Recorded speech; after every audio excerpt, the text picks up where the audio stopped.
우리 교회가 수도 들어오기 전에는 우리 지하수, 그게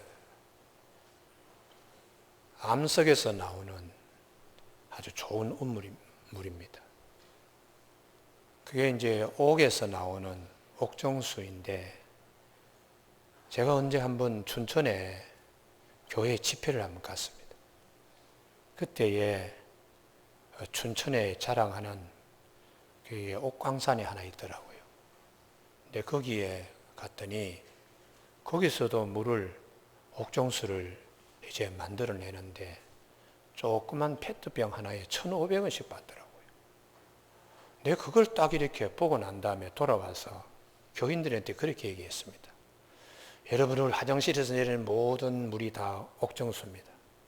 춘천에 갔더니 조그만 병 하나에 1,500원씩 받는데 오늘부터 물을 좀 아껴 써야 되겠습니다. 제가 그랬습니다.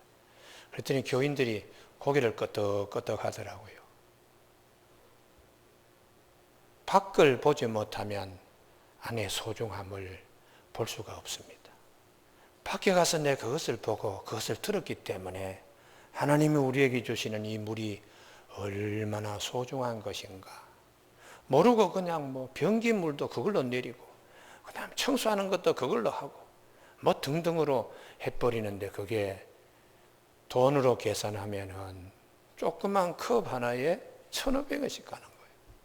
그래서 내가 그걸 한번 기억하면서 하나님이 우리 교회에 주신 은혜가 얼마나 소중한데, 그걸 그냥 변기에 물 내리듯이 설거지 할 때에서는 물처럼 그냥 조그만 페트병 하나에 1,500원짜리인데 그걸 아무 생각 없이 쓰는 경우도 있지 않겠나 하고 살펴보는데, 오늘 사도 바울이 그 말씀하시는 거예요.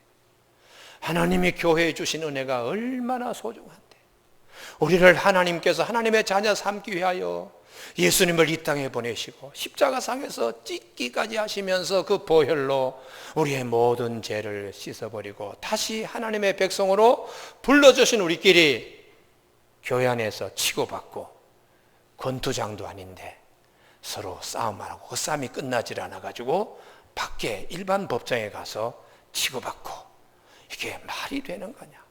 하나님의 은혜를 이렇게 그냥 쏟아버릴 수 있는가 하고 사도 바울이 고린도 교인들에게 다시 한번 우리 자신이 어떤 사람인가, 하나님 나라를 유산으로 물려받을 그런 우리 자신들이 이렇게 해서 되겠느냐고 이제 가르쳐 주고 있습니다.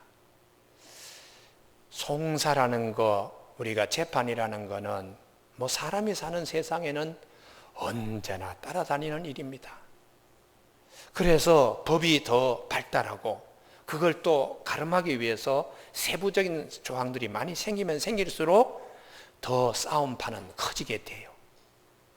친구 고등학교 동창 가운데에 변호사를 개업을 하고, 또 여기 수원지방법원에도 있던 부장판사 출신인 친구도 변호사 개업하는 친구들이 많은데, 한 번은 연말에 동창회 모임, 제가 그게 처음이자 마지막이었습니다. 갔더니 이덕모라고 하는 변호사, 참 우리 좋은 친구인데 국회의원도 했지요. 그런데 그 친구가 이렇게 얘기하더라고요. 교통사고가 나면 현장에서 해결해 버려라. 그걸 네가 옳다 내가 옳다 싸움하다가 절대로 경찰서까지 가지 말고 경찰서에서 끝내버려. 경찰서에서 다시 검찰청으로 넘어가고 법원으로 넘어가면 덩어리가 커서 나중에는 변호사 좋은 일만 한다는 거예요. 그래서 현장에서 그냥 서로 마음 좀 불편하더라도 참고 현장에서 그냥 주고받고 해결하는 것이, 나중에 경비 문제에서나 막 마음 쓰고 지지 않으려고 억울하다고 어떻게 하면 이길까, 그런 거 다 필요 없으니까 쉽게 그냥 초기에 진화하는 것이 제일 편하다고. 이제 이게 싸움판이 커지면 누구든지 지기 싫어하니까 자꾸 이제 1심에서 지면 2심에까지 가고 2심에서 지면 3심에까지 가니까 변호사 좋은 일만 시키는 거죠. 여러분, 우리 교회에 상처받는 분이 안 계시길 바랍니다. 변호사 직업이 참 좋긴 합니다. 그렇지만은 또 유능한 변호사는 변론에서 무조건 이겨야 돼요. 그렇게 하기 위해서는 논리와 여러 가지를 가져와서 하여튼 끼워 맞춰가지고 하여튼 이겨야 되니까 잘하는 변호사는 검은 돌도 희게 만드는 변호사가 유능한 변호사라 그래요. 그게 얼마나 앞뒤에 맞지 않는 얘기입니까? 검으면 검다, 희면 희다고 얘기해야 되는데 검은 것을 온갖 말을 변론해서 이게 하얀 돌이다 하고 내놓을 때에 이게 이제 승소가 된다는 것이죠. 그래서 사도 바울은 이러한 이제 세상의 이런 법다툼 이런 것 때문에 사도 바울이 형제여 송사하지 마세요. 법정까지 끌고 가지 마세요. 이렇게 이제 부탁을 하는 것입니다. 6절 형제가 형제로 더불어 고발할 뿐더러 믿지 않는 자들 앞에서 하느냐. 교회 안에 서로 이런저런 이제 서로 뭐 동업을 한다든지 아니면은 집을 주고 사고 판다든지 뭐 이러다가 교인들끼리 분쟁이 생기면 교회 안에서 해결해야지 그걸 사회법정으로 끌고 가서 예수도 믿지 않는 법관 앞에서 빛의 자녀들이 어둠의 자녀들 앞에서 이게 뭔가 저게 뭔가 이렇게 해서 되겠느냐. 7절 너희가 피차 고발함으로 너희 가운데 이미 뚜렷한 허물이 있나니 벌써 법정으로 끌고 나가면 그 자체가 하나님 앞에 큰 허물을 갖는 시작이 된다는 것입니다. 차라리 불의를 당하는 것이 낫지 아니하며 차라리 속는 것이 낫지 아니하냐. 너희는 불의를 행하고 속는구나. 그는 너희 형제로다. 가족 식구라는 거예요. 가족 식구. 가족 식구끼리 서로 잘 해결하지 이거를 밖에까지 가져가서 이렇게 하면 되겠느냐. 이렇게 말하고 있습니다. 우리 교단에도 제가 지난해에 공천위원장을 하면서 압력을 여기저기에서 받았어요. 김 목사님, 우리 총회에 재판국원들을 잘 뽑아야 됩니다 하고 뭐 유명한 목사님들 이름만 대면 여러분이 금방 아실 분들이 밤에 전화가 오고 막 그래요.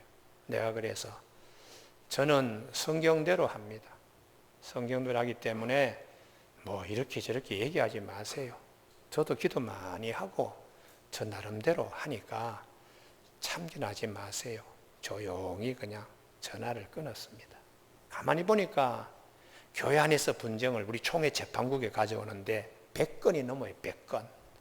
그 100건을 이제 한 노회에서 2개의 건이 총회까지 올라오는 거예요. 그런데 이 총회에서 판단을 하면은 알겠습니다 해야 되는데 100% 알겠습니다가 없습니다. 총회에서 지면은 그 다음에 사회법정으로 나갑니다.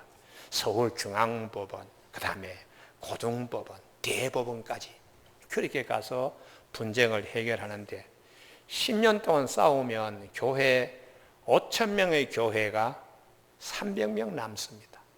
10년 동안 그렇게 싸우면 대법원까지 가면. 그렇기 때문에 하나님의 은혜, 우리에게 주신 은혜를 우리가 쉽게 쏟아버리면 안 돼요. 앞에서 제가 예화로 들었던 옥정수를 뭐 그냥 변기 내리는 물에다 쓰고 그냥 아무 때나 쓸 게 아니라 이 물이 귀한데 이걸 우리가 정말 유용하게 잘 써야 되겠다. 하나님이 이렇게 귀한 물을 주셨는데 우리가 이렇게 쓸 수 있을까? 이걸 한번 생각해 본다면 사람의 자세가 틀리잖아요. 교회에 하나님께서 주님의 보혈을 주셨어요. 보혈을 주신 것을 쉽게 그렇게 이걸 망각하고 사회 가서 해서 되겠느냐. 이걸 이제 성경은 고린도 교회에도 오늘 우리 시대에도 거꾸로 거슬러 올라가면 아브라함의 가정에도 송사거리가 있었습니다. 아브라함이 하나님의 말씀 듣고 가족 식구들을 데리고 가나안 땅에 왔는데 조카 롯의 목자들과 아브라함의 목자들이 싸움이 붙었어요. 그 이유는 목자들이 가지고 있는 양들과 이런 가축들이 많아지니까. 문제는 이겁니다. 많아지니까, 소유가 많아지니까 동거할 수 없습니다. 교회도 돈이 많고 재산이 많으면 싸움이 붙습니다.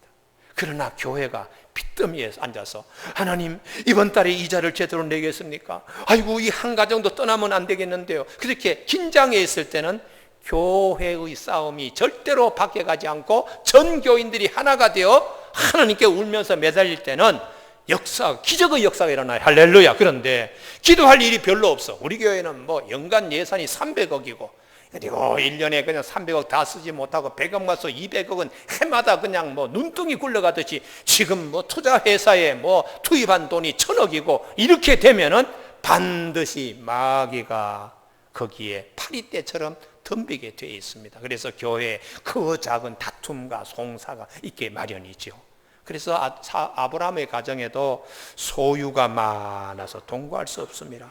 그러므로 아브라함의 가축의 목자와 롯의 가축의 목자가 서로 다투고 싸움이 일어났어요. 아브라함의 그 믿음 좋은 아브라함의 가정에. 그럴 때 아브라함이 어떻게 해결했느냐? 성경은 아브라함이 두 가지로 해결했다. 아브라함이 조카 롯을 불러가지고 우리 한 친족이다. 우리가 이 창세기 12장 8절에 우리는 한 친족이라 나나 너나 내 목자나 내 목자가 서로 다투게 하지 말자. 싸움하지 말자. 이유는 친족이기 때문에. 그런데 히브리어 원어는 형제라는 단어를 써요. 삼촌과 조카라는 수직적 관계가 아니고 형제처럼 수평적인 관계로 우리가 싸움하지 말자. 이렇게 아브라함이 이걸 잠정해. 만약에 네가 말이야 나한테 조카로서 너에게 많은 가축도 주고 네가 오늘날 이렇게 된 거는 내 때문 아니냐? 네가 어떻게 이럴 수 있어? 이렇게 하지 않았다는 것이죠. 이렇게 하지 않고 우리가 한 가족이잖아. 한 가족이잖아. 이 한 가족이 권투 선수가 링 위에 올라가서 치고받고 하는 걸 가난한 사람들이 관객이 되어가지고 어떻게 돌아가나 하고 그들이 관중석 앞에서 우리가 링 위에 올라가 싸워야 되겠느냐? 이런 이제 말씀을 하는 겁니다. 그렇게 우리는 한 친족이라, 한 가족이라. 사도 바울도 우리는 한 교회의 형제자매, 천국 백성 하늘나라에 가서 우리 모두 한 가족이 될 사람인데 여기서 예수님의 핏값으로 세운 고린도 교회의 교인들인데 이렇게 말하는 것이죠. 두 번째 아브라함은 네 앞에 온 땅이 있지 아니하냐 나를 떠나라.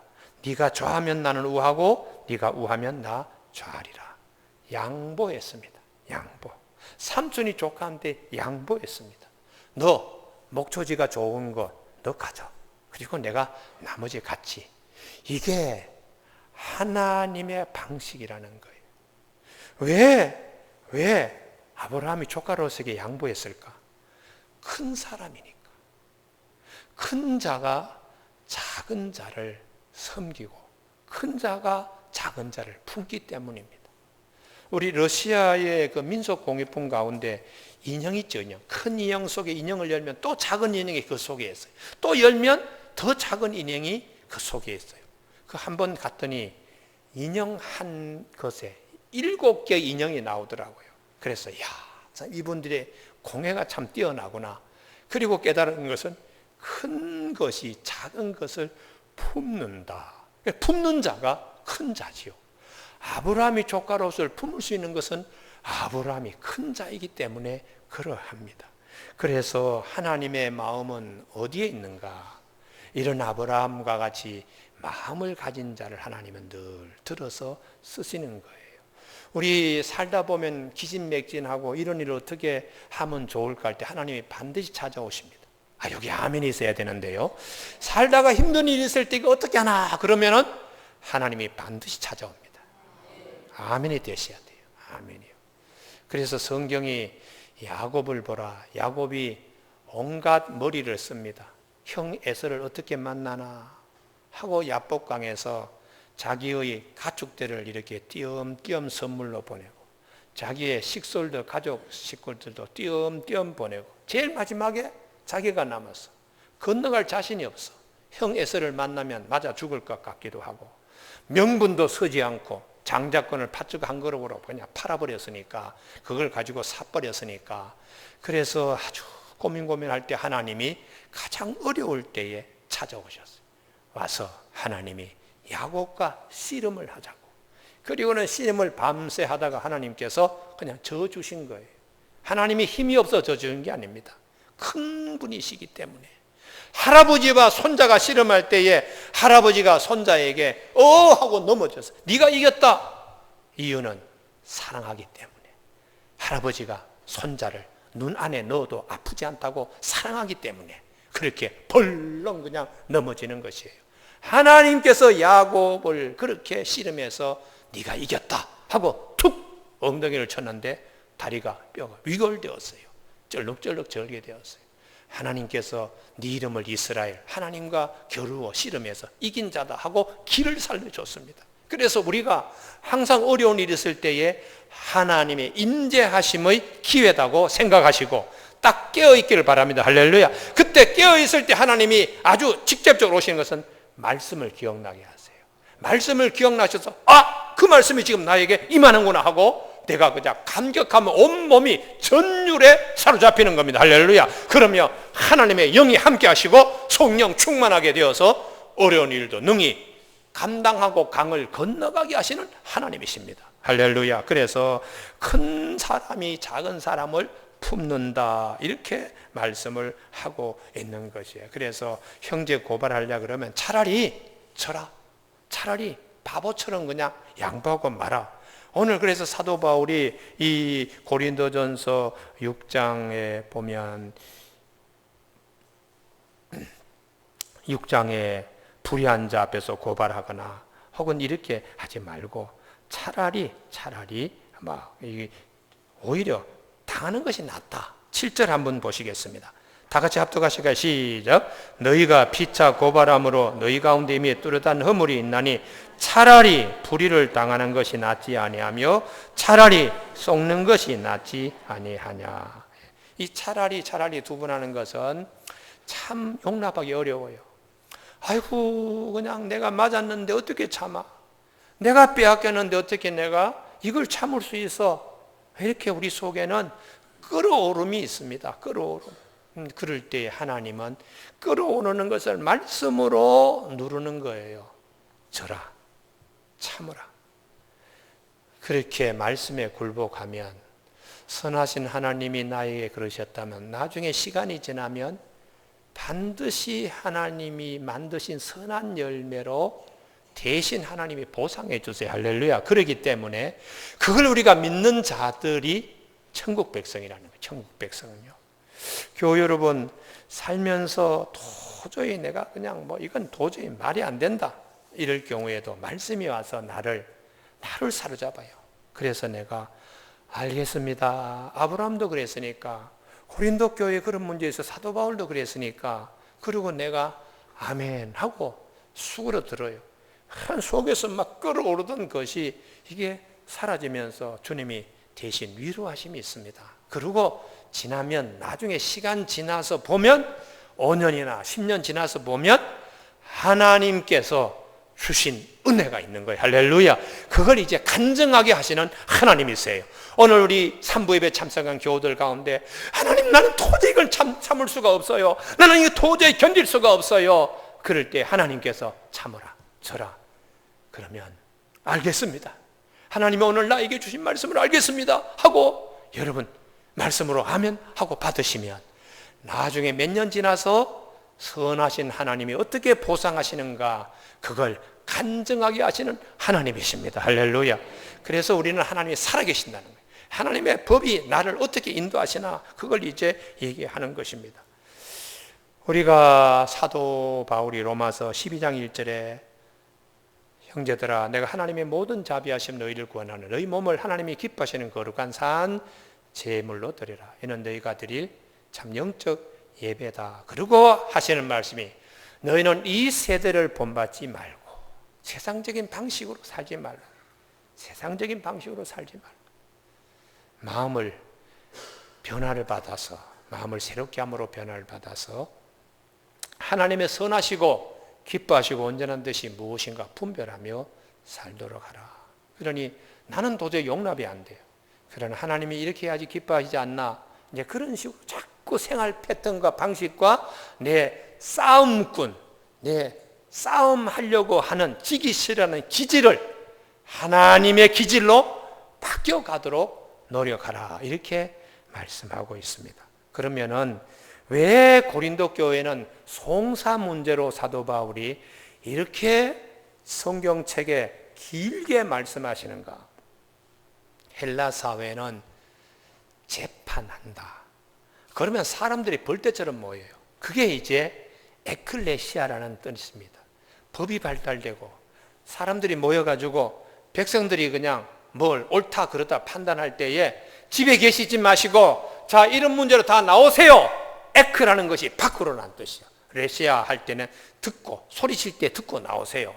자, 오늘 이런 문제로 광장에 모입니다. 모여가지고 이 일을 결정해야 될 테니까 다 듣고 들으신 분들은 나오세요. 이게 이제 에크레시아예요. 그런데 이것을 우리 기독교는 하나님이 부르실 때에 다 나온다라는 교회라는 이름으로 이걸 바꿔버린 겁니다. 할렐루야. 그래서 이 단어의 원래 뜻은 그냥 재판할 때에 그 민회가 열릴 때에 그 들은 사람은 다 나오다. 그러니 이제 에클레시아인데 그렇게 재판이 발달이 되었습니다. 사소한 일이면 이걸 이제 뭐 걸고 넘어지고 이제 그럴 때에 재판관이 그 마을의 광장 혹은 성문 입구에서 이걸 이제 판결하는 일이 이게 일반화되어 있으니까 사소한 것도 사회 법정에 갖다 고소하는 거예요. 그래서 우리가 그런 것보다는 우리 안에 하나님의 음성이 어떤 것인가를 듣는 교인들 되라. 세상적인 너무 익숙했던 방법을 벗어버리고 교회 안에서 우리가 새롭게 시작하는, 그건 우리가 한 형제가 세상적인 형제가 아니고 하나님 예수 그리스도의 보혈의 피로 우리가 다시 거듭난 새 가족이니까 우리끼리 서로 싸워서 되겠는가? 우리끼리 서로 다투어서 되겠는가?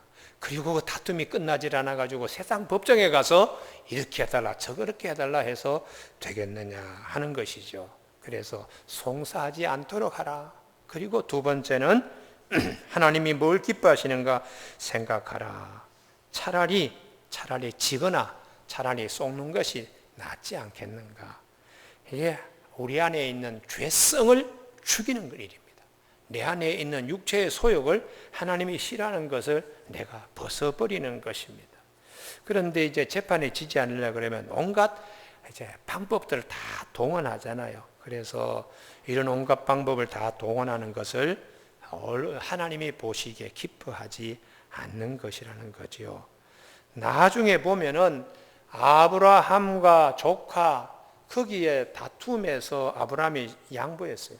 조카 롯이 자기가 좋은 쪽의 목초지를 가져가서 선점했지만은 시간이 지나서 조카 롯이 가 있던 소돔과 고모라는 불로 심판받고 아무것도 건지지 못했잖아요. 양보하고 족버린 아브라함은 나중에 하나님이 그 땅을 축복하셨어요. 젖과 꿀이 흐르는 땅으로, 네 후예들이 영원토록 여기에 머물 땅으로, 내 눈과 마음이 항상 연초부터 연말까지 항상 지켜보는 거룩한 성지로 하나님께서 그렇게 축복하셨습니다. 여러분, 우리 교우들 가운데 혹시 세상의 다툼에서 지거나 혹은 양보하고 바보처럼 내가 그랬던 일에 하나님의 축복의 생수가 넘치길 바랍니다. 할렐루야. 아브라함의 땅 위에, 아브라함의 가정에, 아브라함의 심령에 부었던 하나님의 축복의 역사가 오늘 우리 교우들에게 넘치길 주님의 이름으로 축복합니다. 그 주님께서 이렇게 말씀하셨습니다. 산상수훈에 내가 너희에게 이르노니 악한 자를 대적하지 말라. 누구든지 내 오른편 뺨을 치거든 왼편을 돌려대며. 이게 오른뺨을 때리고 할 때 이 손이 얼마나 힘이 있었으면 기싸대기를 때리고 그 다음에 맞은 사람 고개가 휙 돌아갔어요. 휙 돌아간 고개를 다시 되돌아오는 손등으로 도로 때리는 거예요. 그러니까 이게 얼마나 이 손에 힘이 있어가지고 이 고개를 돌아갈 정도로 탁 때렸다가 또 다시 손등으로 돌아오며 때렸으니까 이스라엘 사람들은 가장 수치로 여기는 거예요. 우리가 살면서 이런 일이 있잖아요. 이번에도 보니까 제주도에 뭐 사고 카니발이 가다가 뭐 있는데 칼치기 했다고. 그래서 왜 그렇게 위험하게 이렇게 하느냐. 내려가지고 뭐 그냥 생수병을 갖다가 던지고 뭐 주먹으로 가족 식구들이 앞에서 막 그러고 심지어 뭐 핸드폰을 뺏어가지고 길바닥에 던지고 그걸 가만히 보는 일반 시민들은 공분하는 거죠. 다 같이. 어떻게 저럴 수 있어? 때리는 사람보다 맞는 사람 편에 사람들이 서는 거. 그게 하나님의 마음이에요. 그러니까 때리는 사람은 그때 뭐 자기 혈기를 이기지 못해서 그냥 막 했지만은 지나고 보면 부끄러움을 씻을 수 없어. 그 뉴스의 주인공이 되어가지고 좋은 뉴스도 아니고 그걸 어떻게 자랑스럽게 내가 그때 내 주먹이 있고 내가 그때 먹고 내가 혈기도로 했는 거 자랑할 게 없죠. 맞은 사람은 상처가 있지만 백성들이 다 그냥 일반 시민들이 맞은 사람 편에 서서 응원하고 때리는 사람 있는 사람을 가만히 두면 안 되지 않는다고 이게 이제 하나님의 마음입니다. 그래서 주님께서 오셔서 자, 니를 고발하여 속옷을 달라고 할 때에 겉옷까지 주라. 속옷을 가지고 돈 빌려간 거 갚지 않으면 몇 시까지 속옷을 내가 저당 잡겠습니다 하고 뺏었는데 돈이 부족하네. 이 속옷 가지고 안 되겠는데 이런 얘기가 나오면 그러면 이 겉옷도 가져가세요. 벗어주라고. 그러면은 이 겉옷은 저녁에 잘 때 이불과 같은 겁니다. 그리고 사람이 길에 행보할 때 자기의 이 부끄러운 걸 가리고 몸을 보호하는 것인데 그것까지 줘버릴 정도로 그냥 자기를 그냥 피워버리는 거죠. 바보처럼 사는 거죠. 그래도 이런 사람을 하나님이 복 있는 자라고 그리고 이렇게 핍박받는 자 하나님의 상이 크다고 주님은 위로의 말씀을 하셨습니다. 그래서 우리가 아브라함의 경우에도 바보처럼 산 경우가 조카 롯 앞에서도 있지만 사라 사랑하는 아내가 죽었을 때에 얼마나 슬픔이 그의 모든 것을 짓누르고 있겠어요. 그렇지만은 계속해서 울 수는 없고 고가다가 일어나서 아브라함이 아내 사라의 매장지를 구하러 그 사람을 속이고 속여먹는 그 가난 어둠의 자식들 득실득실 그냥 이리떼처럼 사는 그 사람들에게 아브라함의 빛의 자녀로 내 매장지를 하나 얻을 수 있을까요? 저기 저 동굴이 우리 아내 매장지가 되었으면 좋겠는데 저걸 소유할 수 있겠습니까? 라고 할 때에 이 어둠의 자식들 이 그냥 늑대 새끼와 같은 이 사람들이 때는 네 때다 하고 아브라함에게 바가지를 온팡 씌우는 거죠. 400세겔을 주시오 하고는 변두리에 있는 나무 잡목까지 그리고 쓸데없는 밭까지 다 겹쳐가지고 아브라함에게 줘. 아브라함은 알면서 쏟습니다. 이걸 누구에게 송사하는 것도 아니고 누가 있으면 나와서 이 일이 정당한 거 아닌가 한번 판단해 보세요. 이렇게 소리 지르지도 않았어요.